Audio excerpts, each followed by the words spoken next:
Abo bashoferi b'amakamyo manini manini bakura imizigo hanze y'igihugu bamenyesha ko toroherezwa mu kazi kabo ka misi yose, bagasigura ko bafatwa nabi cane na bamwe mu bakoresha babo harimo n'amashirahamwe afise imiduga ikura ibidandazwa hanze y'igihugu. Uyu asanzwe ari muri abo bashoferi amenyesha ko kubera bakora batagira amasezerano y'akazi bagiraniye n'abakoresha ngo barahura n'ingorane nyinshi mu nzira iyo baba bari hanze y'igihugu. Agatanga akarorero ka mugenzi wiwe aheruka kugira isanganya aho yahiriye mu modoka asanzwe agendesha kubera atamasezerano y'akazi yari afise, umuryango wiwe warabuze aho witura.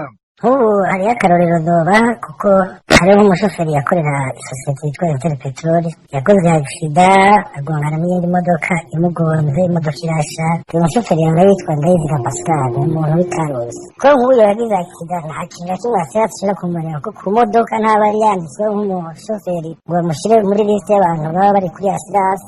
Uyu mushoferi akura imizigo yo hanze y'igihugu avuga ko bibabaje kubona umuntu ashobora gukorera ishirahamwe imyaka irenga 5 ariko akaguma afatwa nk'umukozi wo ku munsi, umuryango w'uwahuye n'isanganya ntihagire ikintu na kimwe uheza ugafasha. Nk'uko nyene sosiyete bwa bwishingizi butangwa iba yaraduhaye basanga ukora nk'umujournaliste.